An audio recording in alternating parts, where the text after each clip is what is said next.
Hi, I'm Heather McCullough. Welcome to Kids Club. Do you have some teens at home, and does your house sometimes feel like a war zone? Oh my goodness, Allison. Teens and parents. Yeah. Something just goes wrong. Sometimes oil and water, absolutely, absolutely. So what are some of those really, the hot buttons, the themes that just seem to cause that conflict between parents and teens? Oh gosh, I bet the first and foremost, the biggest one is probably the rules around the house. You'll find that at this age, teens are really trying to push their boundaries. So they're testing those boundaries and limits. You're probably seeing a lot of risky behavior happening as well. Sometimes you're looking at the drug scene, some experimenting with sex, but you're also looking at, they're looking for that adrenaline rush. They're looking at learning and just, as I said, pushing those limits. They just seem to have learned the word no. Yeah. You tell them to do something and they say, well, no. No, I don't need to do that. Never used to have that problem. Yeah. So what are some of the ways that you can bridge that gap and try and set up some good communication? Right. Well, really understanding where they're at. And they're really anywhere between the ages of, let's say the preteens, the 12s and 13s, up to 17, 18 years old.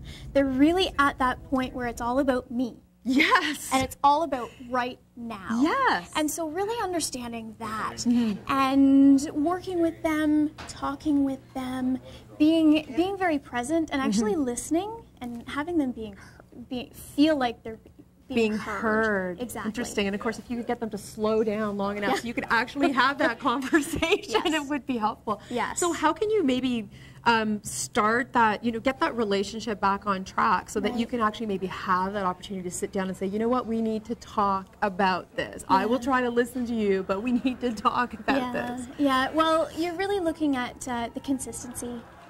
Consistency in your rule setting and your consequences for breaking those rules, and understand that they are going to be breaking those rules, and support them through that. It's really a learning experience. So are there, what can you do to maybe get some, if you kind of feel at the end of your rope a little bit, even for the, the sort of the normal ones, the ones that are just behaving in a normal way, what can you sort of do to maybe just make yourself feel better about the process? Well, there's so many supports that you can look to. Look to your friends, other people that have young people the same age, teachers, guidance counselors. Those are the people that are working with them all the time. There are those of us here at the Boys and Girls Club that work with teens all the time as well, so you can also tap into us. Okay, and if you see sort of behavior that's escalating, that's just a little bit, like maybe it's just you really have lost them in some way. Yeah, well, there's a number of supports in City of Kawartha Lakes.